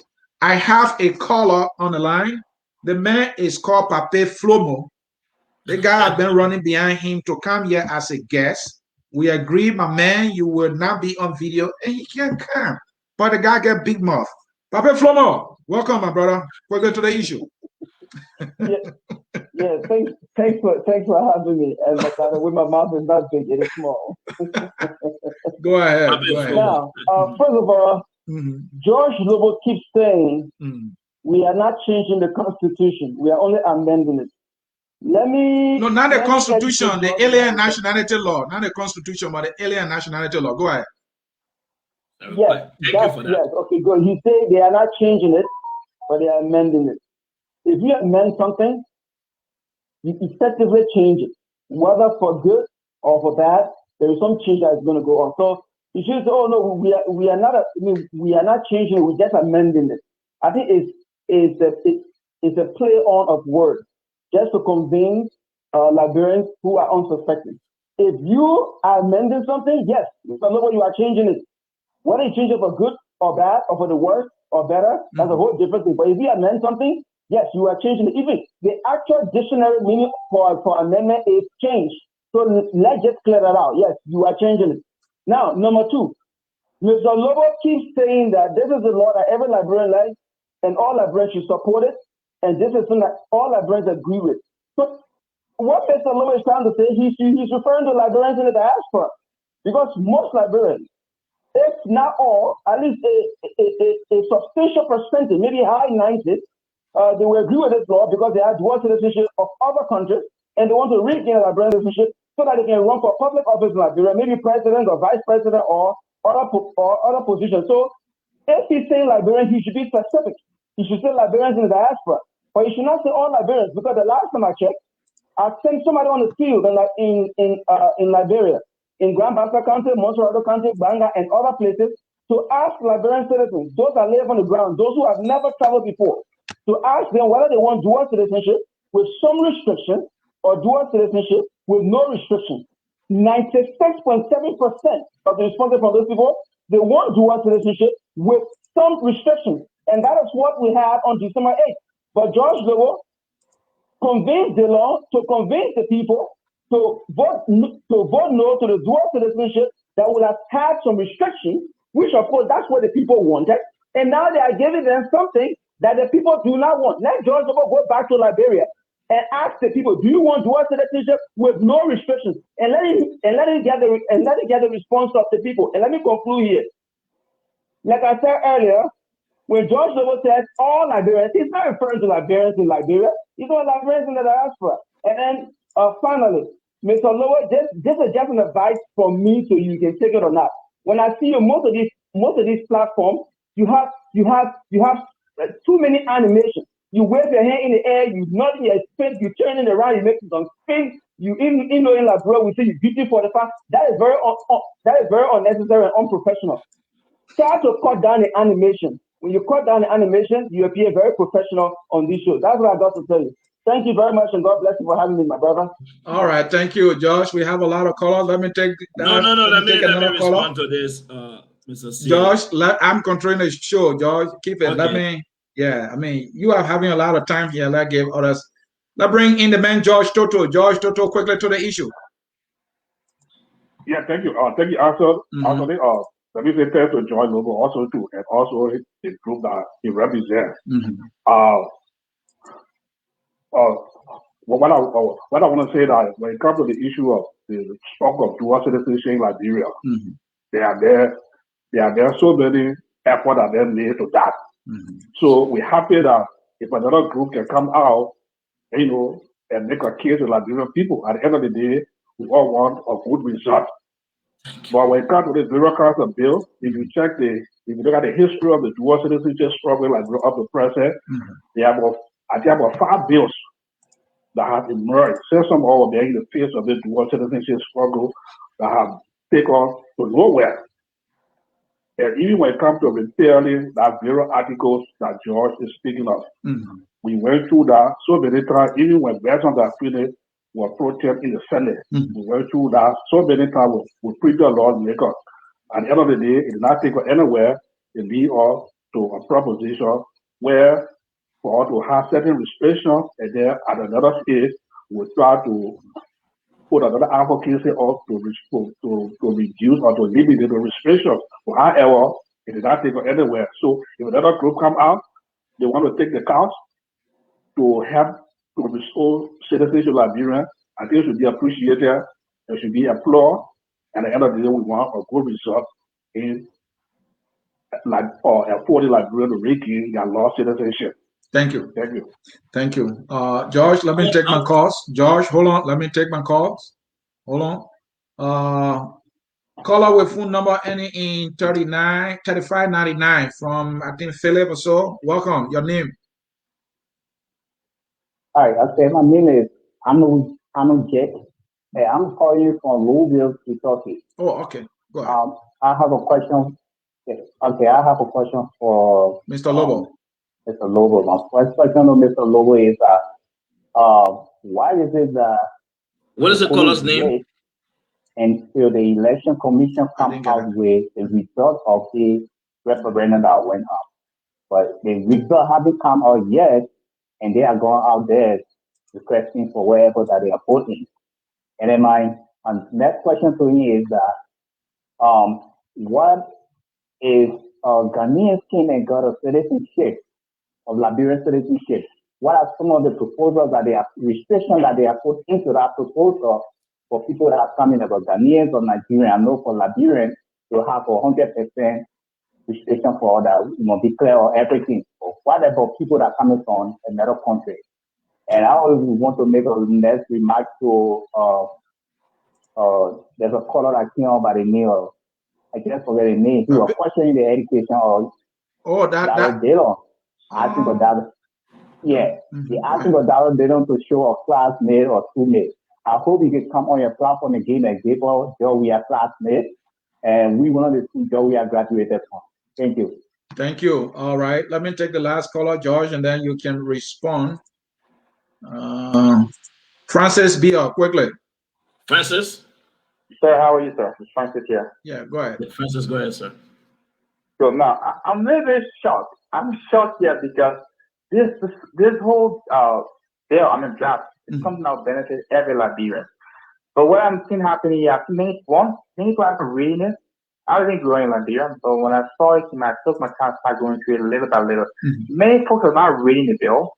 So many folks see that it being in the diaspora means they call it their home. Dude, this is not your home. But each thing, if your citizenship has been revoked, where are they going to send you? They're going to send back to what? Mass? Don't worry about the Liberia. 3, Liberia's contributed massive space to the economy in Liberia. And what I've seen people in Liberia will understand that saying no to this issue, most of the same lawmakers have their relatives and children living here. Some of them are benefiting from it. Some of them own their health benefits from their wife or their children. But now they're telling you to believe something they want you to believe. So if someone is saying that 99% of Liberians in Liberia saying they don't want dual citizenship, well, I think you're doing the math wrong. Let's do the strawberry again. Ask yourself a question. Why are you going to be paying Liberians out for doctors, teachers? We have Liberians living here, have those skills, and bring those skills home. Is that everybody want to go work through government jobs? So if this thing based on government jobs, I think people getting it so wrong because the guy is stepping up to the plate. Because those things, they let it go. Now they look at the future. So you need to think twice before we start saying no to stuff. The December 8 bill, Mr. Sales, is totally restricting Liberia from everything. Now, if you want to restrict something, what about those who took 250,000 lives away? Are you not going to restrict them? It's okay for them to have it. No. We're going to restrict someone that ran for his life. Yep. Thanks so much. Thank you for your contribution. Josh, it's your turn to respond. Let me begin with Francis. I want to thank you, my dear brother. Thanks for taking the time and reading the bill. And I hope, I hope all Liberians will take their time and read the bill and what we set out to accomplish. Let me say this very clear. I have no disrespect I've never disrespected anyone. Mr. C, you know that. In the heat of the moment, sometimes I may get, I use hand gesture a lot. So maybe if you find that to be rude, then okay, I apologize for that. But like my brother Francis said, some of us here, Mr. C, I want people to understand one thing very clear. I went to the Republic of Liberia. I have a Liberian passport. Let's get that very clear. Because many people want to make this thing about George Lobo. It's not about me. But you see, in life, Mr. C, there is a time where a man will decide to make money or provide services. I have been called to duty. I went to Liberia and championed the cause against the referendum, which I felt was bad. We must not forget, Mr. C, to Francis' point. In the referendum, one thing we did not also talk about, Mr. C, the referendum would have created a political instability in the country had it gone through. Because in the issue that I had on the proposition that had to do with the reduction of term from the president. According to the Liberian Constitution, it says the president shall be elected and should run two terms of the same equal amount of years. Yeah, 2 equal terms. 2 equal terms. So now President Weah is in his first year. His 2 equal terms should be 6 years. If you amended the Constitution and it goes to 5 years, and President Weah had won election 2023 and will be serving on 5 years. By the Constitution, don't you think he deserves 2 equal 5 years term? So we must not forget it. Had President Weah done it in his last term, then it would have been the incoming president who that law would have an effect on. We wanted to save this country from a lot. We've seen what was happening in the Côte d'Ivoire. We saw what happened in Guinea. So we look at a whole lot of different things. Not only that, we also said that enough education was not done on the referendum. This is why we recommended to the government, let's hold this thing for now. Let's ensure our people are informed so our people can make a rational judgment. The government said no. However, let me go straight to Pape Flomo. Pape Flomo said that most Liberians on the ground are against dual citizenship. They want dual citizenship with restriction. Pape Flomo, if your survey is correct, then the referendum prove you wrong, because the Liberians in the diaspora did not vote in December 8th. It was Liberians in Liberia that voted in December 8th. The government campaigned for the referendum. So that means Liberians rejected dual citizenship with restrictions. Let me tell you, Pape Flomo, what you don't understand. Majority of the Liberians on the ground today, Mr. C, some of them, their relatives have won DV and have traveled. Some of them have bought spaces in different countries and have traveled. Some of them, one of your cousins in America said, I will help your daughter go to America. So they all look at those things. Mr. C, all I did in Liberia was to explain to the people in clear, simple terms. Like the example I used when I went to Banga, on Banga Broad Street. I asked a young man, I said, do you support dual citizenship or are you against it? And the man said, for me, I don't understand more about dual citizenship, but right now I think I'm against it. I said, so granted. I said, you're against it? I said, okay. I said, so what you are saying, right now you are in Banga. You're a young man here. I said, I see you sewing shoes. I said, so that means if you won DV today and went to America and you have a green card, you graduate school and become an engineer, and your advisor at the school tell you there's a job for you in a defense contractor company. Those defense contractor jobs, you have to be a U.S. citizen to get some of those the federal jobs in America. Now, if you pick up a U.S. citizenship, are you saying you are willing for a referendum, this referendum to pass and restrict you? He said, no, I don't want it. He said, no way. So I said, well, that's what you are asking to do to your brothers and sisters. So, Mr. C, on any given day, I am prepared to take this argument to the Liberian people as long as I believe, Mr. C, if we educate our people about the economic benefit, about what it poses for our country. And let me tell you what is happening, Mr. C. When people talk about dual citizenship in Liberia, they don't tell the people, say, we are trying to restrict your son who was in a refugee camp in Ghana who went to Australia, your daughter who was in a refugee camp in Guinea who went to America, your daughter who won DV and went to America. They tell the people, say, oh, the Lebanese people can't take your land. So that frightens the people.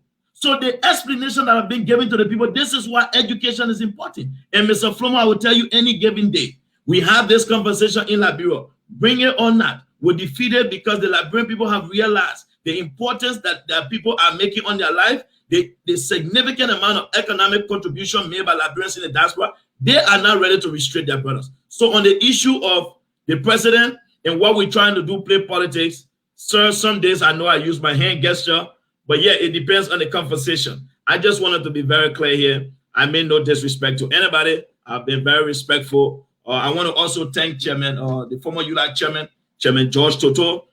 These are the senior brothers, Liberians, who in the past have fought enormously for dual citizenship. They've gone to Liberia so many times. I know what it means since I got involved in this process, Mr. C. Leaving your family and going to Monrovia, going from one office to another, trying to campaign. I understand what they've gone through, and this is why I've said both Emmanuel Weti and all the guys who fought in the past, we thank them for it. Sometimes when we try other things, this is a way forward. And on the issue of people in America alone, this does not only affect Liberians in the diaspora.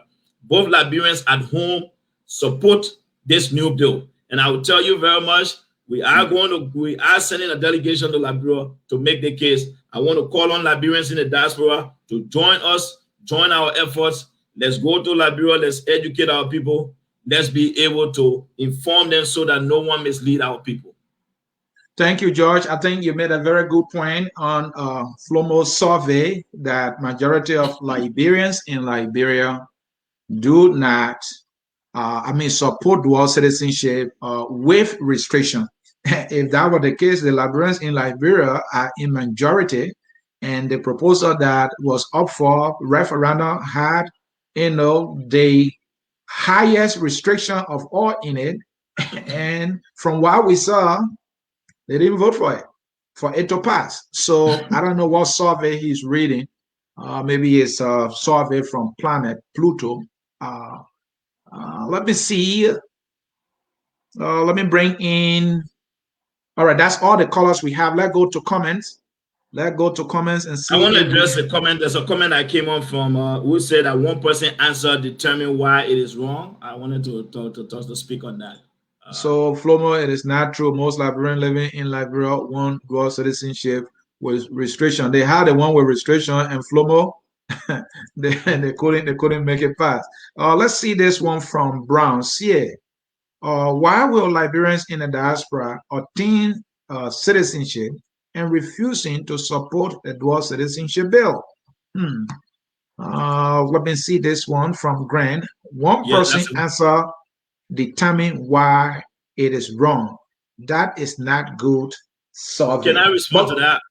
Yeah, respond to that. You also talk about it. Let me just go further on. What we are saying is that was just an indication. When I spoke to the people on Banga Broad Street, Mr. C, I spoke to a group of guys. I was in a circle. But you know how you pick one person to engage because you can't talk to everybody. So, but all of them, once I explained to them, they all said, no, we're not voting for this. Then we're going to vote no on it. And let me say this. I went around the country. So it is not just one person.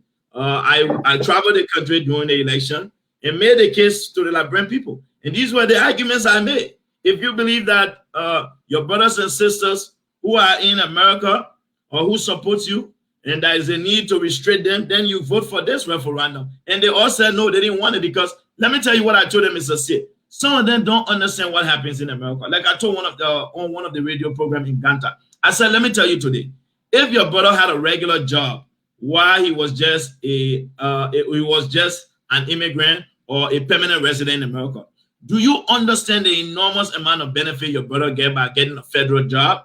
Now, to get a federal job means he has to be a U.S. citizen.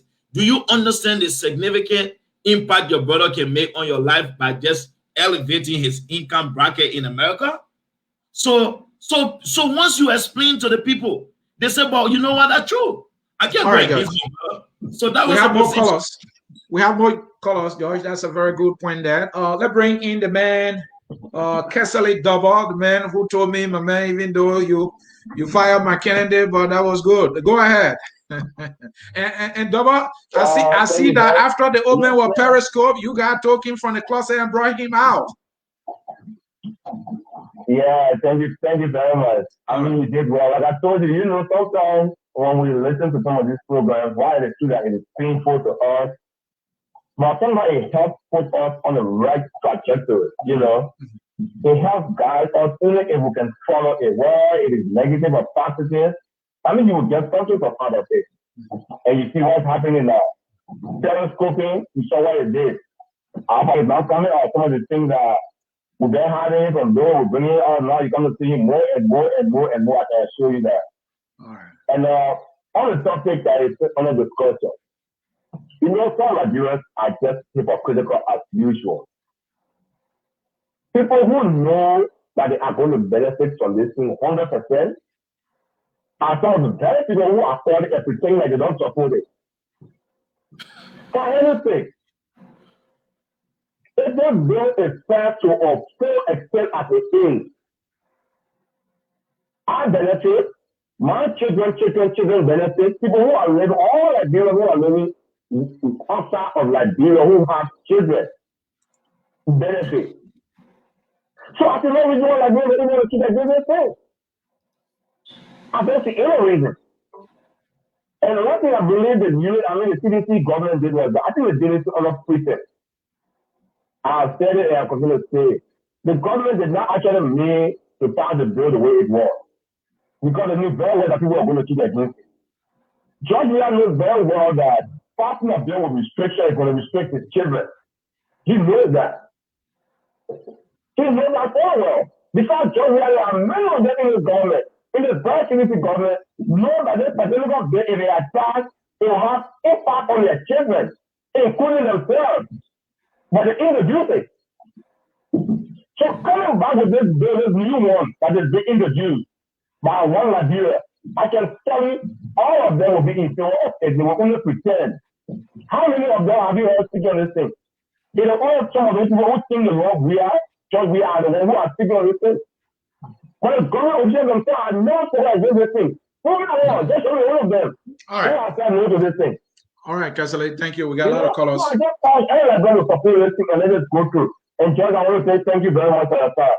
All right. Thank you, George. I have a lot of callers. Let me bring them in. Let me see this one. Yeah, caller Harris Sumo. Quickly to the issue. Yes, hello? Yeah, go ahead. Let me say hello to my good friend and brother, Lobo, and to all of the many Liberians that have fought for this particular bill. You see, actually, I am a strong supporter of the government, and in relation to the caller that just spoke, he said something that is very, very interesting. Most of the government officials, even down to Senator Dillon's son, is that parents, they are residing in the United States. Some of us came there 2011. We hold on to our Liberian citizenship because we believe in our country. When we first heard the referendum, when I read the bill, I felt very sad because they restricted some of us. We came there to see green pasture. Tomorrow, if I'm successful, I want to go back home. I want to help develop my country. So for me, I strongly support this bill. And one of the things I want to say, especially to some of the Yuda people, they always leaving the people that is living in the Midwest out of some of these issues. They need to get us involved. When I was serving as the president of North Dakota Grandfather or Liberian Association, we try to get in contact with them because we wanted to put this thing on the floor. There are so many Liberians here that want to go back home because of this bill. They are afraid to take citizenship. I know one of my brothers. He's a master degree holder in IT cybersecurity. He want to go back home, but he cannot go down there and work because some of the job he want to do is squarely based in the military sector of government. He cannot work because he will not be qualified because he will be an American citizen. So this bill will bring huge economic relief to the country. It will bring massive development. It will give some of us who love our country. So I strongly support this bill. And the brother there and the organization to get in contact with me so we can see how they can rally our people. Thank you. That live in North Dakota, Brentford, and that of the Fargo Belt. Thank you, thank you, thank you, thank you so very much. Very good point. What is his number? What is his number, Mr. C? Can you ask him for his number? Yeah, George, that number is 701 215 8091. Thank All you. right, let me bring in this caller with phone number ending in 5983. Welcome. Your name and where you joining us from? Hey, Mr. Pierre, how you doing? I'm doing well. This is Bud. How you doing, Jackie? I'm pretty good. Well, is that the eminent? Why happened your number didn't appear? You using a different number? No, I'm using my name appear. My number appear. Okay, yes, that is correct. Yeah, go ahead. Okay, look, Jackie, and Mr. Pierre in that studio. Look, we came in this country to painting ourselves, but some Liberians, they are very, very hard-headed.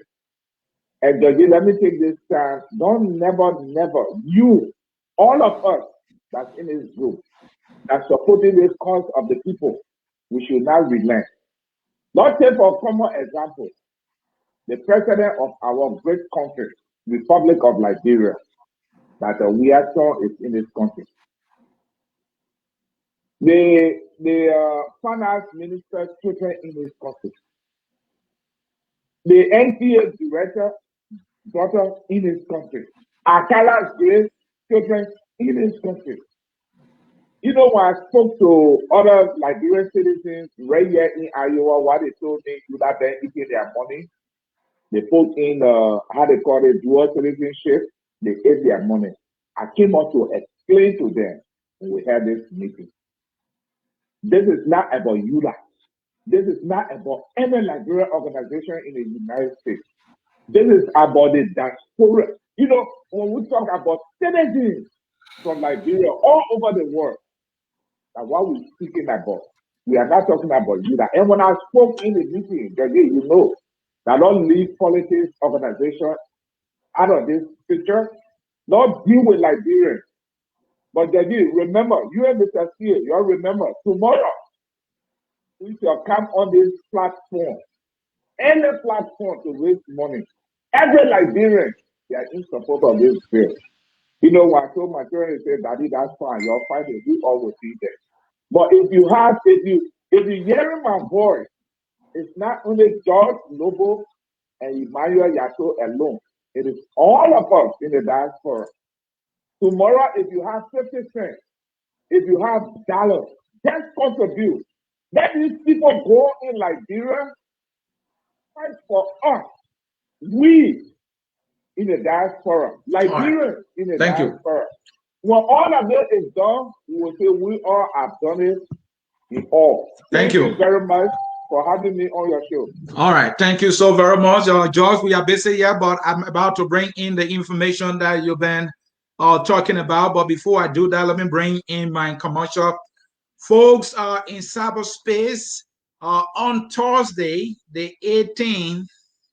Thursday, the 18th? Yeah, Thursday, the 18th at 1 p.m. Eastern Time, which is 5 p.m. GMT. I will be having Anthony Isaac W. Jackson Jr. I believe he's the former permanent representative for Liberia to the what's it called, Georgie? The MOI International, the IMO, IMO, organization. Yeah. So Isaac Jackson will be here. He is a former deputy minister for information, also former assistant minister for information. He is also the founding spokesman for the opposition Liberty Party. Isaac Jackson got some issues with Chief Justice Pokpo. He is now member of the Concerned Liberty Party Partisans, and they are having a retreat. What is going on in the Liberty Party? And then he has serious issue with now Chairman Musa Hassan Belete, who have made some news that he is sponsoring the Liberty Party and other things that Musa Belete has said. And he has some issues with that. And we'll also talk about the road to 2023. Isaac Jackson will be my guest Thursday, live here at Focus on Liberia. And you do not want to miss it because it will be politically hot. And now, Josh Lobo, here is your information.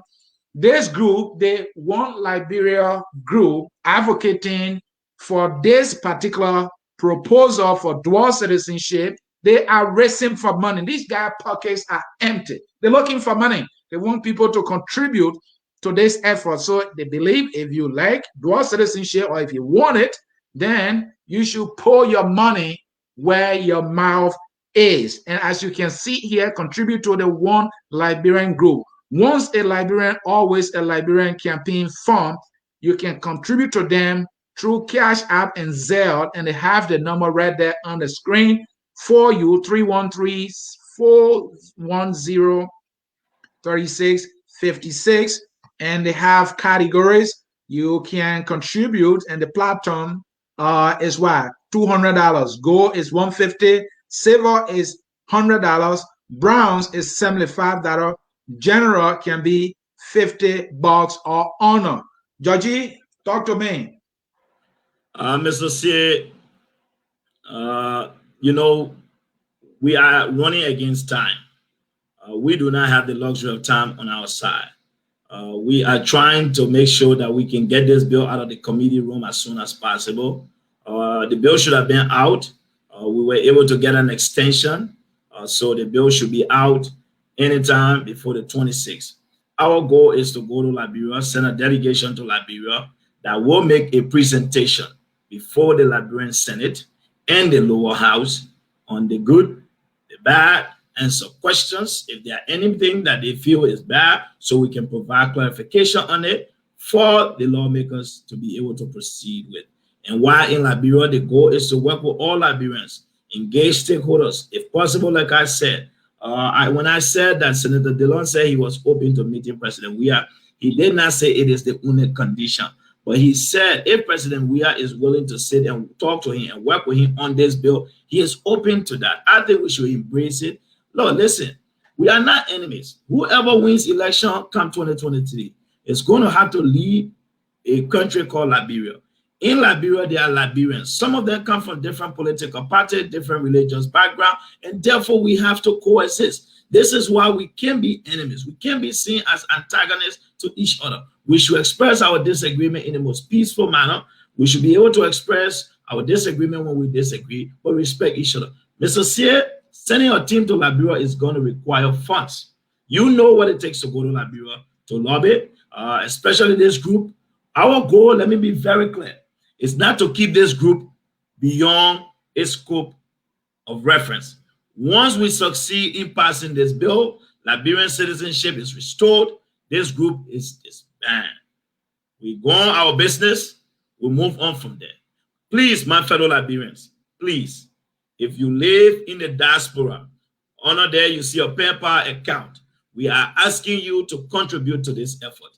This is not a George Lobo, Emmanuel Wetty, or Lloyd Scott, or Isaac Jackson, or what his name, Abba Tokba, Samuel Jackson, so many of you. It is not our effort. This is an effort for all of us. People who have said before, someone have eaten your money, or for whatever reason, this group is going to provide you with a report. Once we go to Liberia, make the case, this is why we want to go to Liberia, so that the lawmaker can say, but you people did not come to explain this other part of the bill. That's why we did this. We want to avoid all of that, Mr. Sear. This is the first time we've originated a bill, sent it to Liberia. We want to go down there, follow up, and make presentation and inform our people so that we can provide additional clarification. That is why we are begging all of you, please join our efforts. If you can't make any contribution right now, tomorrow there's going to be a massive fundraiser. It will be on Zoom. You all are welcome to tune in. I will definitely be sharing the link on the draft group page and on Facebook. Join us tomorrow. Mr. Emmanuel Yato, Lars Scott, so many of us will be on there. We are trying to raise money to go to Liberia, send a team there, because time is of an essence, and this is our opportunity. Let's seize it. Instead of saying that, I know we Liberians will sit down and people will say, oh, I will not know. Hey, we didn't know if I would do. I am now begging you and pleading with you. This is for all of us. This is our chance. Let's make this happen. And I'm trusting you guys. You all will come true. So please put the number once again. Let me read it out loud. If you want to make contribution now, you can use it through Zelle, Cash App, or PayPal. Definitely. The number once again is 313-410-3656. Please, we are begging for your support.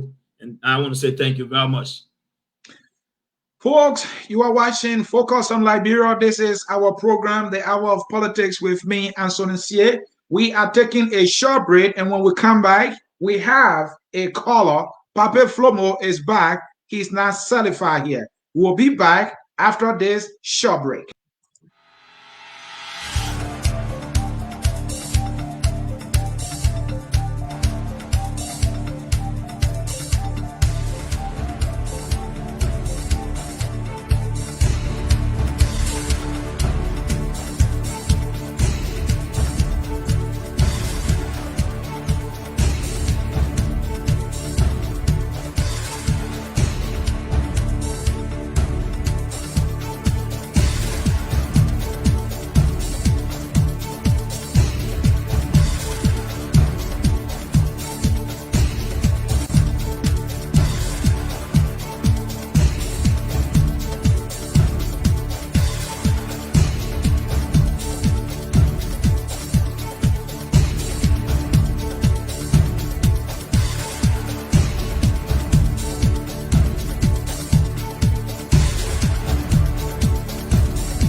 All right, we are back, and thanks for staying with us here. I focus on Liberia, and you are watching The Hour of Politics. Let me bring in Pape Flomo. Pape Flomo, quickly to the issue. Yes, I'm back because I want to clarify certain things. Look, you guys said the bill that was put forward on December 8th, even though the bill said dual citizenship with some restriction, if we voted against it, that is a proof that the Liberian people want to do us citizenship with no restrictions. It is not true. And let me tell you why. People like George Lobo and DeLong, they actually convinced the people who are number one unsuspecting. The opposition, they won most of the seats in Liberia, not just in Montreal, in Liberia. So by virtue of the fact that they were in the majority, whatever they told the people, that's what it is. George Lobo and DeLong and the rest of them told the people not to vote for it, vote no to all the bills. They didn't just single out dual citizenship. They said no to all. So the people voted no to all. The people did not vote against dual citizenship because they did not want dual citizenship with no restriction. They just voted no to all. So whatever DeLong told them, what George Lobo told them, that is exactly what it did. And by virtue of the fact that the opposition had won most of the seats, like I said, in the country, that's what people put over. Now let me come to George Lobo's argument, where he said that he went somewhere and he was talking about somebody getting a federal job. Look, this is called framing or skewing the argument to benefit you. George Lobo skewed the argument. He framed the whole argument so that it could benefit him. I mean, how many Liberians in America have federal jobs? I still get my green card. I've been getting my green card for years because I don't want to be a United States citizen, but I work in this country. I have every right in this country. The only thing you cannot do, George Lobo was right. Federal job, you can't vote, you can't run for office. But how many Liberians have federal jobs here? Most of the people that work in this country that send money back home, they do not have federal jobs. Mr. Flomo. George Lobo smartly, including the law, they skew the argument or they frame the argument to say, you know what, if you better want federal job to send you more money, they can get it because that's what it is. Maybe if I were on the ground, that's what I would have said. Look, someone can be a Mr. Flomo. He went to Nigeria, he was 2 years old. Okay, first of all, I go to Banga and I meet the same group that Lobo met. I said, look, guys, your brother left from the country in 1990. He left when he was 5 years old. He went to Nigeria. He's now a Nigerian citizen. His wife is Nigerian. All his children are Nigerian. He's never going to come back to this country on the election time. So now the guy has Liberian citizenship with no restriction. And then the guy has a Nigerian citizen. I mean, he has Nigerian citizenship. Do you want this Nigerian man to be president in this country? Those same people will say no. Someone went to Guinea. He went there in the 90s. Mr. Flomo. He said that he's now citizen of Guinea. His wife, all his children live there. Do you want him to come back here and be president of Liberia? They will still say no. Mr. Flomo. Mr. Yeah. Flomo. Yeah, so are you saying that the CDC is not in majority anymore? Is that what I'm hearing from you? Well, when it comes to midterm election, the opposition always win in most cases. I mean, you guys know, come on. Okay. When it comes to midterm election, that is the case. But Mr. Flomo, what stopped you from going on the ground to make the argument? Because you are accusing George Lobo of skewing the argument, if I can use your word. So you are saying that you could go on the ground and skew the argument as well, and then your side was going to succeed. Is that what you're saying? Well, let me answer that question. I'm only using George Lobo as an example because he said he wanted to go and he's on your show. But when I say people like George Lobo and DeLong, I'm specifically referring to Edwin Snow, DeLong, Nobly Kanga. Those are the people I'm referring to. But I just added George Lobo's name because he just said on the show you were on the ground. All right, so thank you. How many people can George Lobo, convince? So let me conclude, my brothers. I'll just conclude here. If George Lobo would have told the same Liberian people, look, someone living in America who makes $200,000 a year, he's not an American citizen, but Liberian citizen with no restriction. The $200,000 man comes to Liberia, he goes to Riverside County, and you have to run against him in a senatorial race or representative race. That $200,000, the guy that makes $200,000 in America, you will go to all the villages and get the people money back, stuff for them. Thank you. Want to run against that kind of person? The people say no. Thank they you. will say no, but he skewed the argument to benefit him. That is why this thing works. So let me respond to it real quick, Mr. C. Josh, you have responded. I didn't say anything different. We have to make progress. I don't know for the sake of the audience, we want to make clarity on something. Yeah, go ahead. Real quick on something here. You see, Mr. C, let's be factual here, right? How many Liberians have left from the diaspora, go home and become presidents? Liberians in the diaspora can't make you win no election in Liberia. So that argument that because people come from the diaspora, that is when they take job, that argument is weak. Make the economic argument. You won't do that. So this whole thing about dual citizenship, when Liberians in the diaspora say it's about job security, then you're saying, no, it's not about job. Based on Pavel Flomo's argument here, it's about job. It's about the fear of the competition that Liberians from the diaspora bring. We are not concerned about that. Mr. C, I will tell you, statistics have shown over. less than 10% of Liberians that migrate to Liberia really get involved in government. Less than 10%, if the number is even correct. Less than 10%. So I don't know where the argument comes from for a job. There can only be one president at a time. So how many Liberians do leave for America to go that want to be president? How many of them? And let us understand, Pape Flomo, it have to take the Liberian in Liberia to decide on who they want to be representative, senator. Look, let's look at Bapolu, for example, Mr. C. Everyone who left the diaspora went to Bapolu to contest. A market lady defeated them. So this argument that people come from abroad, you go, you contest and win, that is not true. So let's leave that. Our argument is not about that. You want to reduce the argument to one simple office. Let the argument be about the economic empowerment that has been provided, the enormous amount of relief, the job creation that Liberians in the diaspora bring. And on this notion, Pape Flomo, you contradicted yourself. 1 second you said George Lobo went to Liberia and convinced the people. You know, Anthony, as a young man with my age, nothing close to 40, I am very humble at this point in time in my life that people can be able to look at me and believe that even though, Mr. C, the government was campaigning for this referendum, we had the Minister of State for Presidential Affairs was on radio station. The entire government machinery was out campaigning. And for a young man like George Lobo to leave from America and go to Liberia and defeat you in a referendum, I am extremely humble and I'm proud of that job. And Pape Flomo, I'm graciously grateful for that opportunity. And any day I ask the Liberian to send me, I will deliver the message for them. George, let me say this, right? I sometimes I think, and I'm like, well, the folks in the CDC, were they really serious about this referendum? Those guys didn't show any semblance of seriousness about their own proposal. All I saw was a big bull, and that was it. I mean, come on. But let's leave it for another day, because in my opinion, they did not show any semblance of seriousness about their own proposal. All they did was they just wasted that money for nothing. You really wanted this? You put the country money behind it, and they were all comfortably seated in Monrovia, passing around. They were sure that they wanted this thing to pass. And even the opposition people were celebrating, you know, when the results were coming in, and those guys just went blank. Come on. When George Lobo was traveling the country. Not serious.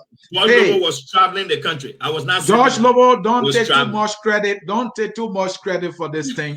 I know politically, because you were physical on the ground, you can take credit, but don't blow your horn too much here. No, folks in cyberspace, we have to conclude this thing. Josh, we have to conclude this thing. Let me get your patent statement, and this is what I want you to do. The legal guys or the legal minds in your team, focus on Liberia, needs them here, so we can talk about the legality of the issue. We can because make that both of us are not legal person. We were more so focused on the politics and, you know, the little it would do to change it. So bring your legal team. I'll give you a legal guy sometime. When will be best? Let me discuss any day. it with I'm here. Any day I'm all here. Right. Let's go. I will definitely work on that for you. So here's what I want to say. First and foremost, I want to take this time to say thank you to Focus on Liberia, the entire team, Dennis Ja, Mr. C, for the opportunity today. On behalf of the One Liberia Group, as the head of the communication committee, the entire team, all of us, Scott, Emmanuel Yato, all of us, our fundraiser, our chairlady, our fundraiser committee chair, all of us, I want to say to our Liberians in the diaspora, this is not an effort for one particular individual. This is an opportunity to restore Liberian citizenship back to you. What we've done now is to give the government and the people an alternative that addresses the problem we faced for too long. On this note, Mr. C, I want to take this time to call on all of you once again. Please, please, we need your support. This will not happen just by Emmanuel Yato and George Lobo. It is a diaspora effort. We need to coordinate on this issue. We need to support these efforts to make sure we can get our team in Monrovia to make the necessary presentation and lobby for us, because this bill, when it passes, it will bring tremendous amount of relief to all of us. I want to say thanks to all of you, to those of you who call, those of you who disagree, those of you who agree with me. I want to say, if I said something that did not go down well with you, I sincerely apologize. I wish maybe I would do a better job another time. Like they always say, there's always an opportunity in the room for you to improve. I will make the necessary improvement. Mr. C, I want to say thanks to all of you. It has been a wonderful time with you. Thank you. Thank you. We need your support. Please join the effort. Join our fundraiser tomorrow. Thank you, George. Folks, this is what I have for you. Liberian citizenship, it is a privilege, but there is something called nationality. It is not a privilege. If you are born a Liberian, you are a Liberian national, you remain a Liberian national, for it was given to you by God, if I can put it that way. It can't be taken away. And that is why those of you who have citizenship of another country, in that your citizenship certificate or on that your citizenship certificate, they have, even if you have a passport, your place of birth, if you are from Liberia, will be Liberia. If you are from Southtown, where I am, and while filling in your form, you say you were born in Southtown, that Southtown will be in your U.S. passport. Why? Because you are a national of Liberia. In other words, your nationality remains the same. It does not change. The only thing that changes is your citizenship. And so citizenship is a privilege. It is a legal status in a political institution, such as a city or state, that is conferred or given to an individual once one applies upon meeting the necessary requirements. It is the relationship between a citizen and the institution that confers this status on that particular citizen. It can be temporary. It can be revoked. But your citizenship, your nationality cannot be revoked. I'm saying this to say that once you were born a Liberian, you became a Liberian national. Your nationality remains a Liberian. You can't change it even if you acquire another citizenship. That is why this issue of dual citizenship is key. Because whether you get citizenship of another country, you remain a Liberian national. That is why we must give Liberians, irrespective of acquiring another citizenship, their natural and inalienable right to remain Liberians, which also means Liberian citizenship. I hope I made sense to you. Folks, we want to say thank you for following our broadcast here at Focus on Liberia, where we always educate, elevate to promote all things Liberia. I catch you next time. The song says we are all Liberians, and you should remember that. And that is why those of you who are saying, oh, because you're in America, you're no longer a citizen of Liberia because you acquire another citizenship, you are wrong. You are wrong, and you are not being compassionate. That is unfortunate on your side. But let me not make false with you. I'm just trying to tell you the truth, even though it hurts. Bye-bye, folks. We are Liberia. Liberia is our home.